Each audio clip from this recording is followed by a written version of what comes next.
Hello बच्चों, कैसे हो? ओके, अच्छे हो?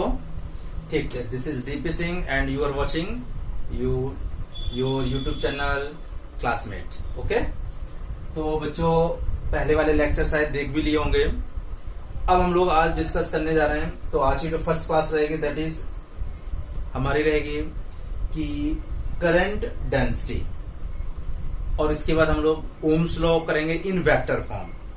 ठीक है, उसके बाद हम लोग कुछ दो तरह के कंडक्टर पढ़ेंगे, ओहमिक और नॉन ओहमिक कंडक्टर। ठीक है, तो आज की क्लास काफी इंपॉर्टेंट भी है। तो करंट डेंसिटी इसको हम रिप्रेजेंट करते हैं वेक्टर जे से। ओके, सिंपल है टॉपिक, कभी इस तरह से न्यूमेरिकल आता नहीं है, लेकिन पता होना चाहिए टर्म्स, कभी भी करंट डेंसिटी आ जाए। तो करंट डेंसिटी यानी सिंपल समझो करंट पर यूनिट एरिया। अगर ये समझ लो ये कंडक्टर है, ओके, इसका हम मान लेते हैं कि जो ए इज अ एरिया। ठीक है, अब हो क्या रहा, इसमें से मान लो इस कंडक्टर में आई करंट जा रहा, मान लो फॉर एग्जांपल ऐसे आई करंट जा रहा। Okay, this is the current I, इस कंडक्टर में से करंट आई जा रहा।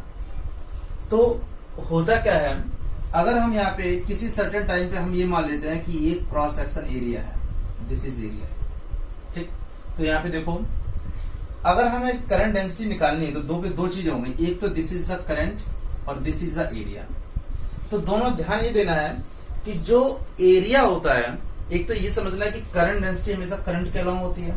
ठीक है, और एरिया दैट इज परपेंडिकुलर, यानी जो एरिया है ये परपेंडिकुलर होना चाहिए आई के, यानी जो करंट फ्लो हो रहा है कंडक्टर में उसके परपेंडिकुलर होना चाहिए एरिया। अच्छा, इसका क्या मतलब है, अगर मान लो ये परपेंडिकुलर नहीं होता, मान लो फॉर एग्जांपल अगर वो इस टाइप का होता, लाइक ये समझ लो कि ये कंडक्टर है और परपेंडिकुलर नहीं होता, वो ऐसे होता, करंट के परपेंडिकुलर ना हो कि कोई एंगल बना रहा होता, लाइक ऐसे, ये मान लो कोई एंगल थीटा बना रहा था, तो कोई दिक्कत नहीं है, हमें उसके कंपोनेंट बनाने तो आते हैं। तो ये वाला हो जाएगा ए कॉस थीटा, ये हो जाएगा ए कॉस थीटा, और इसके परपेंडिकुलर वाला क्या हो जाएगा ए साइन थीटा। तो अलोंग वाला क्या हो जाएगा ए कॉस थीटा हो जाएगा। अगर मतलब क्या है, ए कॉस थीटा ये, और दूसरा वाला क्या हो जाएगा बच्चों, ए साइन थीटा। ठीक है, खैर यहाँ पे ऑलरेडी मैंने एक डेफिनेशन क्या है कि जो I is the flow of current, और एरिया क्या है तुम्हारा, एरिया है area that is perpendicular to the current. तो अगर परपेंडिकुलर है ये वाला एरिया तो बहुत अच्छी बात है, और अगर परपेंडिकुलर नहीं है तो हम उसको कंपोनेंट में रिजॉल्व कर लेंगे। अगर ये वेक्टर हमारा कोई एंगल थीटा बना रहा तो उसके दो कंपोनेंट हमें आते हैं, ए कॉस थीटा और ए साइन थीटा, उससे हम लोग निकाल लेंगे। ठीक है, तो कोई बड़ी चीज नहीं है, तो काफी सिंपल चीज है। ठीक है, एनीवे अब हम क्या करते हैं, अब हम आते हैं इस पे, देखो जे, अगर हम जे लेते हैं तो this is the current density, J is the current density, A current density, और किस तरफ रहेगा, along the flow of the current, और ए क्या है, एरिया वेक्टर, एरिया, और एरिया दैट शुड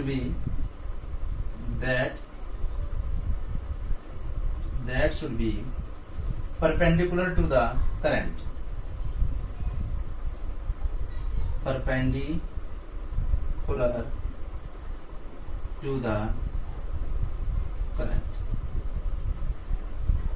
तो अब हम देखते हैं, तो करंट डेंसिटी का एक्चुअल मतलब क्या होता है, current density current per unit area. अब देखो, अगर मुझे करंट डेंसिटी निकालनी हो तो देखो क्या है, करंट हमें पता होता है, अगर हम देखें तो करंट मुझे पता होता है, करंट क्या होता है, NEAVD, याद है ना।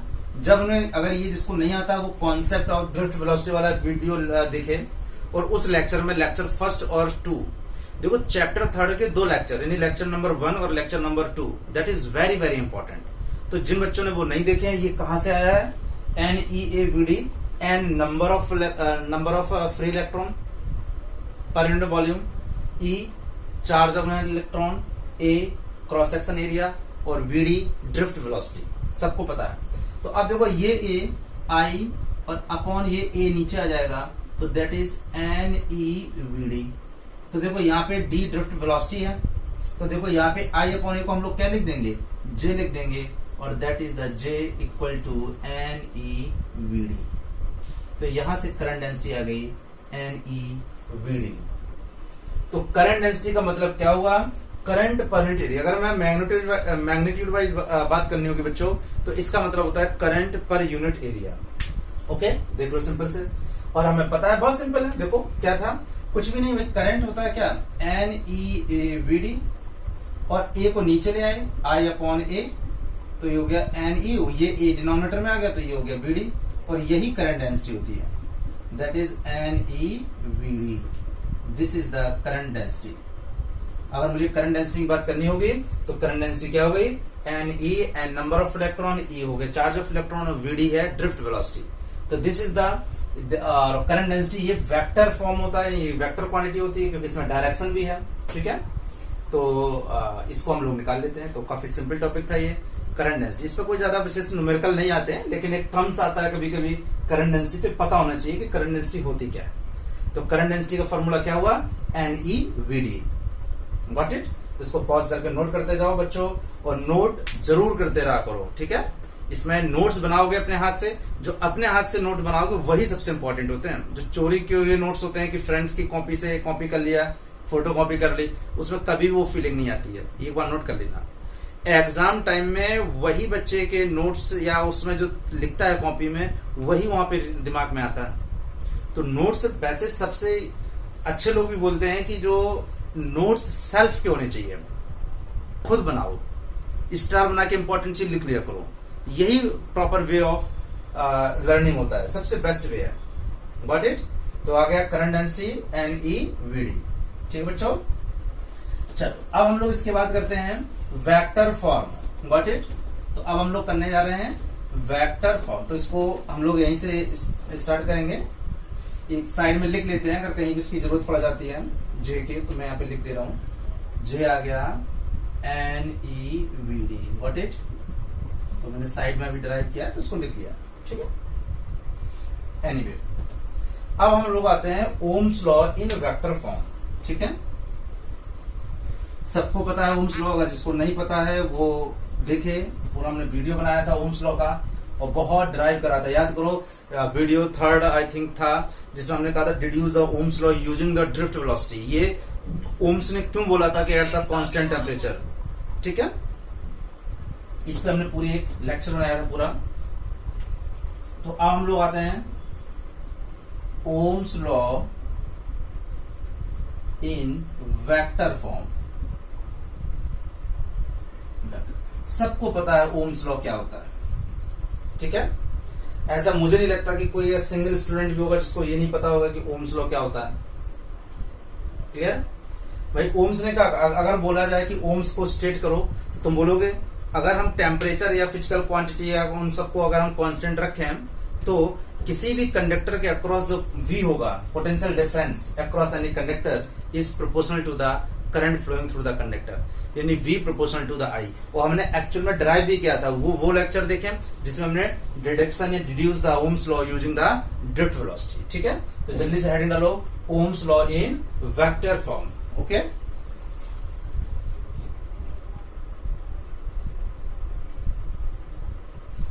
ठीक है बच्चों, चलो तो काफी सिंपल है, स्टार्ट करते हैं। देखो अभी हमने करंट डेंसिटी का फॉर्मूला पढ़ा, तो देखो करंट डेंसिटी क्या था, एन ई वी डी। ठीक है,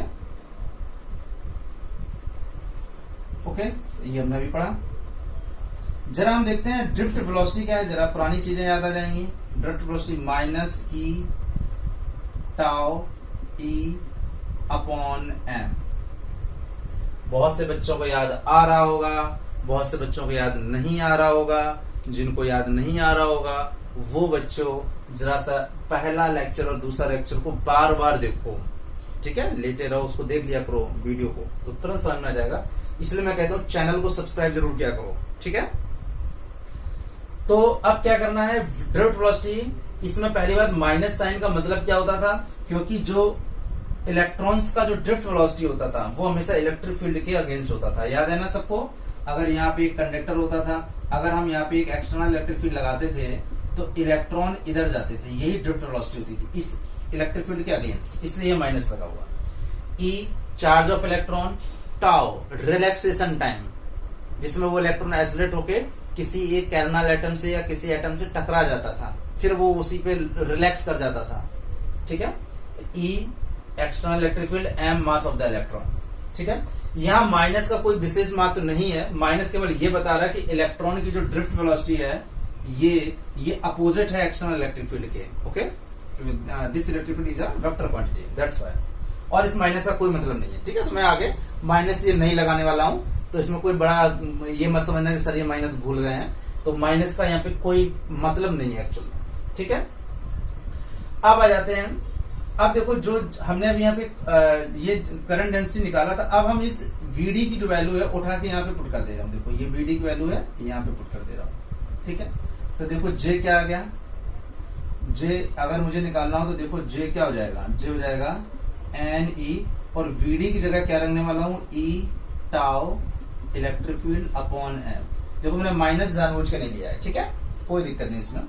करंट डेंसिटी होगी J equal to N E square tau upon M into electric field, N E square.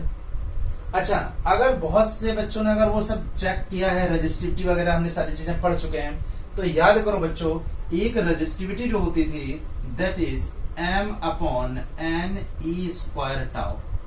जिन बच्चों को ये नहीं पता है वो बच्चे पुराने लेक्चर जरूर देखे। देखो ये वाला जो चैप्टर है बहुत बड़ा चैप्टर है बच्चों। ठीक है, तो this is called the resistivity. अगर ये रो क्या होता था, resistivity. This is resistivity, that is rho is equal to m upon N E square tau, m upon N E square tau. अब देखो लेकिन यहाँ पे उल्टा आ रहा है। देखो रो तो होता है m upon N E square tau, और ये आ रहा है एन ई स्क्वायर टाउ। तो अगर मुझे बताओ इसको अगर हम अपॉन में ले लें, अगर हम यहाँ पे 1 अपॉन रो कर देंगे तो ये एन ई स्क्वायर टाउ अपॉन एम नहीं हो जाएगा। देखो रो ये याद करना है, ये रजिस्टिविटी जिन हमने जब डिड्यूस किया था ओम्स लॉ को, वहां पे आया था ये। ठीक है, पुराने लेक्चर देखने पड़ेंगे, हर एक लेक्चर में पुरानी चीज को पॉसिबल नहीं है कि हर को रिवाइज करना। ओके, तो यहाँ पे रो होता है एम अपॉन एन स्क्वायर, इसका मतलब ये जो जे हुआ दैट इज 1 अपॉन रो ई, ये 1 अपॉन रो हो गया। Got it? ठीक है, ये 1 अपॉन रो हो गया। और 1 अपॉन रो को हम कंडक्टिविटी कहते हैं। 1 अपॉन रो को क्या बोलते हैं, conductivity. Rho is the resistivity and 1 upon rho is a conductivity. तो यहां से 1 अपॉन रो को हमने ये लिख दिया, दिस इज द कंडक्टिविटी। और इस सिग्मा को, जहां पे सिग्मा को हम कहते हैं conductivity, sigma is the conductivity. और यही होता है vector Ohm's law, Ohm's law in vector form, Ohm's law in vector form. तो बच्चों ध्यान दो, अगर आ जाओ Ohm's law in vector form क्या है, current density is equal to sigma e, current density is equal to sigma e. या हम कह सकते हैं अगर रो को यहां भेजो तो ई इज इक्वल टू रो जे। देखो इसको अगर हम एक चीज में और मैं ये भी लिख सकता हूं, ई इज इक्वल टू रो जे, ये भी लिख सकते हैं। तो कैसे, रो को अगर हम यहां भेज देंगे तो ई इक्वल टू रो जे। तो ध्यान रखना है, रो है resistivity, rho is the resistivity, और 1 अपॉन रो इसी को हम सिग्मा बोलते हैं, इसी को हम सिग्मा बोलते हैं। This is called conductivity. तो ये टर्म्स को याद रखना जरूरी है। ये term rho is the resistivity and 1 upon rho is called sigma, that is conductivity. तो 2 हो गए। ये तो मैं कहूं J is equal to sigma E, this is the vector form. Either हम ये कह सकते हैं E is equal to rho J, E is equal to rho J, that is also your vector form. तो बहुत सिंपल था। ये उन्हीं बच्चों को समझ में नहीं आएगा जिन्होंने लेक्चर 1, 2, 3 नहीं देखे हैं। उनको प्रॉब्लम इसलिए आ रही होगी क्योंकि उनको ये नहीं पता कि ये रो होता है, ये कहां से आया, ये कैसे सर ने निकाल दिया, ये कहां से आया। तो उनको फिर ड्रिफ्ट वेलोसिटी का जो लेक्चर है उसको ध्यान से देखना पड़ेगा।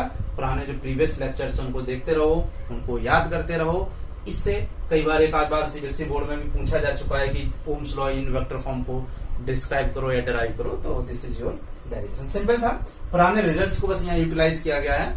ओके, प्रीवियस जो रिजल्ट निकाले थे, बाकी इसमें कोई नया चीज नहीं है। Got it? नोट कर लो जल्दी से।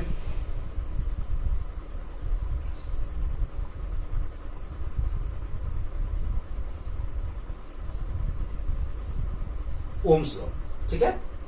वैसे V equal to I R होता है, बस वेक्टर फॉर्म में हम लोग करते हैं J equal to sigma e, ठीक है। तो बच्चे लोगों ने लिख भी लिया होगा।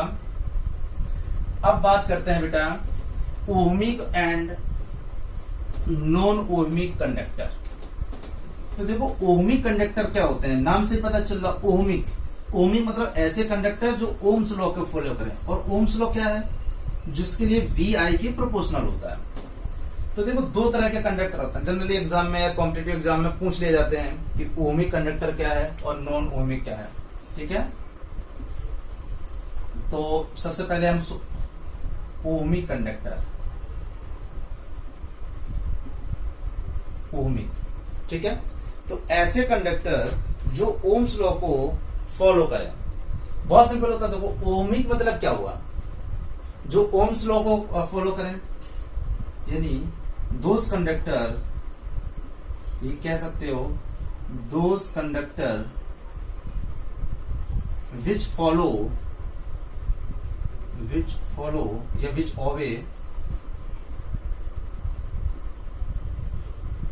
Ohms law. Those conductor which follow या which obey the Ohm's law. ऐसे कंडक्टर जो ओम्स लॉ को फॉलो करते हो। और ओम्स लॉ को फॉलो मतलब V एक क्रॉस प्रोपोर्शनल होता है किसके? I के। यानी potential difference across any conductor is proportional to the current flow keeping the temperature and other physical quantity like pressure is constant. अगर हम मान के चलते हैं टेम्परेचर कांस्टेंट। क्यों टेम्परेचर कांस्टेंट? ये हम प्रीवियस यूनिट लेक्चर थर्ड में डिस्कस कर चुके हैं, तो सेकंड थर्ड को देखना। ये हमारा ओम्स लॉ होता है, ठीक है। अगर आ जाए ओहमिक कंडक्टर, ऐसे कंडक्टर जो ओम्स लॉ को फॉलो करते हैं। और इसमें जो I और V का नेचर होता है दैट इज स्ट्रेट लाइन। अगर और देखना है तो ऐसे भी देख सकते हैं। ये हमारा ये ओहमिक हो गया, ओके।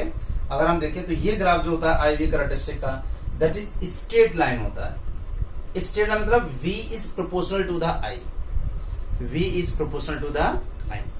यानी अगर हम देखते हैं तो ओहमिक कंडक्टर में ये स्ट्रेट लाइन होती है। ओहमिक कंडक्टर में क्या होती है? Straight line. ऐसे कंडक्टर जो ओम्स लॉ को फॉलो करते हैं और ओम्स लॉ के अकॉर्डिंग जो V है वो I के प्रोपोर्शनल होना चाहिए और ग्राफ कैसा होना चाहिए?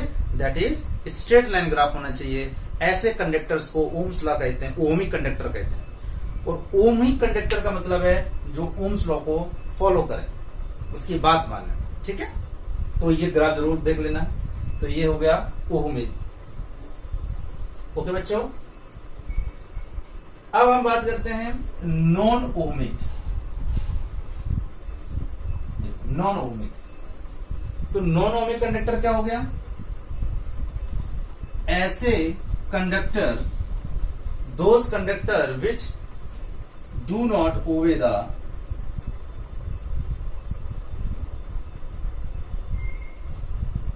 which don't obey the, do not obey the Ohm's law, जो ओम्स लॉ को फॉलो नहीं करते हैं। तो अब बच्चे ये कह सकते हैं फिर सर कंडक्टर क्यों आपने लिखा? कंडक्टर तो सारे कंडक्टर होते हैं वो ओम्स लॉ को फॉलो नहीं करते हैं, मतलब करते हैं। All the conductor follow the Ohm's law. फिर ऐसे कौन से कंडक्टर हैं जो ओम्स लॉ को फॉलो नहीं करते हैं? फिर आपने क्यों लिखा? देखो अगर हम किसी कंडक्टर में, मान लो एक कोई कंडक्टिंग वायर है, छोटा सा कोई कंडक्टिंग वायर है, मान लो ऐसा समझ लो कि तुमने जिसमें एक एलईडी जलती है, एक पतला सा वायर, नॉर्मल वायर,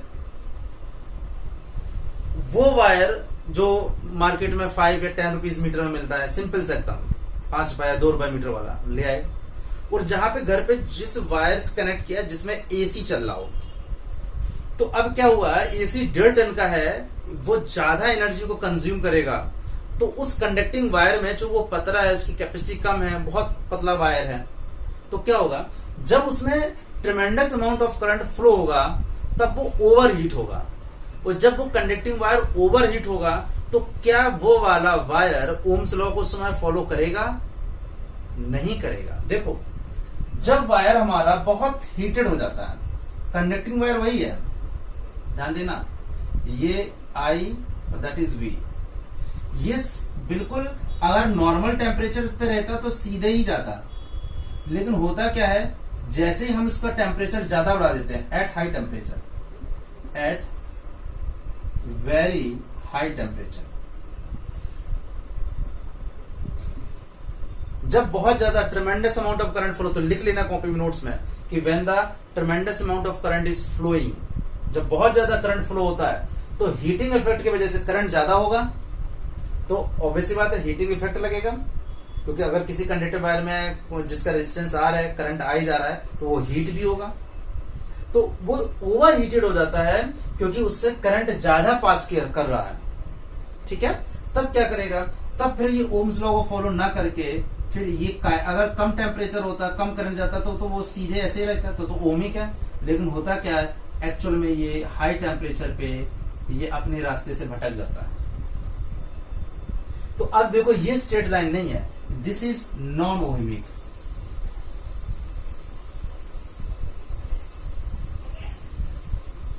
फिर से देखो, अगर कंडक्टर में ज्यादा करंट हमने पास कर दी, वो उतना कैपेबल नहीं था कि उतना लार्ज अमाउंट का करंट उसमें फ्लो करे, तो वो ओवर हीट होगा। तो ओवर हीटेड जब वायर होगा फिर वो ओम्स लॉ को फॉलो नहीं करता है। ठीक है, ओके, तो ये हमारा एक तो एग्जांपल हो गया नॉन ओमिक कंडक्टर, जब हमारा वायर हीटअप हो जाता है, वेरी हीटेड हो जाता है। ठीक है, हीट तो सारे वायर होते हैं, ऐसा नहीं है, लेकिन जब बहुत ज्यादा हो जाता है, उसका टेम्परेचर बहुत बढ़ जाता है, उस केस में फिर वो ओम लॉ को फॉलो नहीं करता। तो ये कंडीशन याद रख सकते हो, वाइवा में एग्जामिनर पूछ सकता है कि भाई अगर कोई कंडक्टर है वही ओमिक लॉ, ओम्स लॉ को फॉलो करता है, और कौन सी कंडीशन वो ओम्स लॉ को फॉलो नहीं करता है।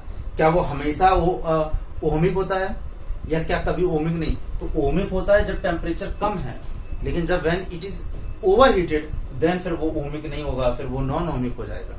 Got it? तो ये हो गया नॉन ओमिक, जो ओम्स लॉ को फॉलो ना करे। दूसरा नॉन ओमिक होता है बेटा सेमी कंडक्टर।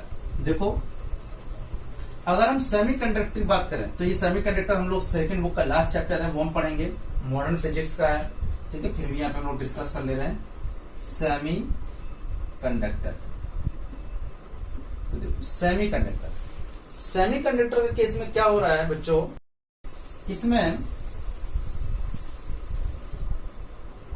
इसका जो सेमी कंडक्टर है यानी वो कंडक्टर नहीं है, तो ये कभी भी ओम्स लॉ को फॉलो नहीं करते हैं। ठीक है, तो अभी हम सारे डिटेल में पढ़ेंगे, फॉरवर्ड वाइज होता है, रिवर्स वाइज होता है, तो अभी उसमें मत जाना, क्योंकि अगर हम ये पढ़ाने लगे सेमी कंडक्टर तो हम समझो सेकंड बुक के लास्ट चैप्टर में पहुंच जाएंगे, मॉडर्न फिजिक्स के। ठीक है, तो अभी इतना समझना कि जो सेमी कंडक्टर होते हैं, ठीक है, वो ओम्स लॉ को फॉलो नहीं करते हैं, वो फॉरवर्ड वाइज में ऐसा होगा, रिवर्स वाइज में होगा, तो बिल्कुल स्ट्रेट लाइन नहीं है। तो सेमी कंडक्टर हमेशा नॉन ओमिक होते हैं, ये कभी भी ओम्स लॉ को फॉलो नहीं करते हैं। तो एक चीज याद रख लेना कि नॉन ओमिक कंडक्टर दो होते हैं, एक तो कंडक्टर जब बहुत ज्यादा टेम्परेचर पे हो, ओवर हीटेड हो जाए, तो वो नॉन ओमिक होगा। दूसरा सारे के सारे सेमी कंडक्टर उनका आईवी, ये क्यों है, ये क्यों का मतलब वो चैप्टर है, उसको हम लोग वहां पढ़ेंगे, आईवी कैरेक्टरिस्टिक का। सेमी कंडक्टर में सिलिकॉन है, जर्मेनियम है ना, इस तरह के सेमी कंडक्टर है, इसमें हम लोग डोपिंग करते हैं। सेमी कंडक्टर दो टाइप के हुए, पी टाइप, एन टाइप वगैरह वगैरह, पूरा चैप्टर है। अगर मैं इसको एक्सप्लेन करने बैठ गया तो वो पूरा चैप्टर कंप्लीट हो जाएगा, जो कि सबसे 12th का लास्ट चैप्टर है। ठीक है, लेकिन हम इसलिए अभी केवल सर्किट के बारे में बता रहे हैं। तो ये ओमिक लॉ नहीं है, क्योंकि ओमिक लिए वो स्ट्रेट लाइन होना चाहिए, और ये स्ट्रेट लाइन नहीं है, इसका मतलब ये नॉन ओमिक कंडक्टर है। तो कभी ऑप्शन में आ जाए ऑब्जेक्टिव क्वेश्चन में, सेमी कंडक्टर हमेशा नॉन ओमिक होता है, और कंडक्टर नॉन ओमिक होगा when the temperature is very high, that is overheated, then ये हमारा नॉन ओमिक सर्किट होगा। तो ओमिक क्या हुआ, जो ओम्स लॉ को फॉलो करें, और नॉन ओमिक क्या हुआ, जो ओम्स लॉ को फॉलो ना करें, वो हमारा नॉन ओमिक हो गया। ठीक है, तो आज की छोटी सी लेक्चर थी, तो आज यहीं पे स्टॉप करते हैं इसको। All the very best.